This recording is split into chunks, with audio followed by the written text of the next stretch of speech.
hello, credits are gone. So I will be here temporary. This DVD cover of The Sword in the Stone has that wonderfully theatrical Disney vibe, bold colors, swirling magic, and characters arranged like a stage tableau. The Swedish title, Svärdet i Stenen, sits in the center on a large red and silver heraldic shield, instantly giving it a medieval flair. Disney always loved these oversized decorative frames, and here it works like a storybook emblem, a signal that you're about to enter a fairy tale world. Merlin on the right is practically exploding with motion. His long robe and sleeves stretch out behind him, and the whole composition leans into that classic Disney magic trajectory, floating books, sparkling dust, and enchanted objects spiraling upward. He's got that slightly frazzled, eccentric wizard expression, the one that makes him feel simultaneously wise and totally chaotic. Arthur Ward stands front and center in mid-pull, the sword glowing up from the stone like a spotlight. His face is full of uncertainty and wonder. Disney captured that 60s style where expressions are simple but very direct, lots of big eyes and plain silhouettes. Behind him, you see Sir Ector and Sir Kay looking confused or worried, rendered in softer shadows so they don't steal focus. The background castle is quiet, almost ghostly, placed far back to deepen the sense of distance. The whole cover uses a strong vertical axis, the sword, the beam of light, the swirl of magic, pulling your eye upward toward the title. Since this is a special edition, the golden ribbon under the title adds a bit of pomp, like a collector's heraldic badge. The Svenskt banner in the lower corner reminds you it's the Swedish dub, and the library barcode grounds it in everyday reality, contrasting amusingly with all the fantasy going on above it. The whole design is lively, whimsical, and very distinctly Disney from the early 2000s, updated artwork, lots of digital sparkle, but still faithful to the original film's charm. It reads instantly as a classic fairy tale adventure with a humorous twist, exactly what the movie is. English translation of the back cover. A magnificent golden sword, wedged firmly in a great stone, has become an irresistible challenge for the strongest and bravest men in the kingdom. Whoever manages to free the sword will become the King of England. Many have tried, but none have succeeded.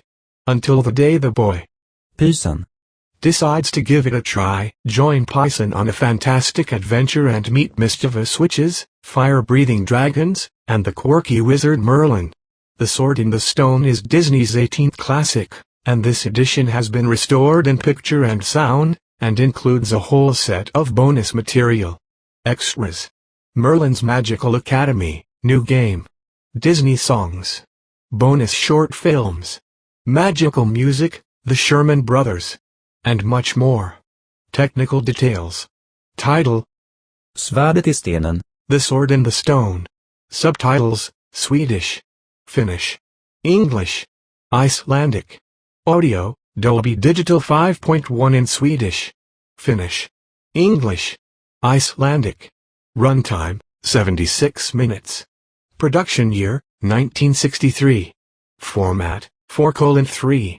1.33 to 1. Region: PAL, Region 2. Category: Children. A tiny note on the Swedish choices. The Swedish name, Pysen, is the classic dub name for Ward/Arthur, a very 60s/70s Swedish localization thing. It gives the story a slightly more playful tone than the English original, which is a fun detail. This disc has that very stripped-down, early Disney DVD aesthetic, the kind of design that feels almost shockingly minimal compared to the busy, sparkling artwork on the cover. The disc face is almost completely white, with a soft beige gold ring circling the outer edge. The title The Sword in the Stone is printed in a faint gold tone, using the elegant serif font that Disney often used for its classic line in the 2000s. It's understated to the point of being ghostly, the kind of styling where you almost have to tilt the disc toward the light to read it properly. Disney did this on many European discs for a while. It was their clean and modern phase. The lower left has the small Disney DVD logo, and there's a tiny region symbol, Region 2, near the bottom center. Everything is neat, symmetrical, and intentionally quiet. No characters, no scenes, no colors, just the title and a couple of technical markings. It creates an odd contrast with the film itself, which is full of wacky energy and swirling magic.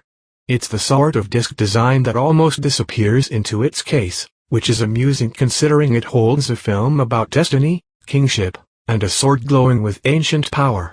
The disc looks more like a museum label than a portal to a medieval adventure, and that mismatch gives it a bit of charm.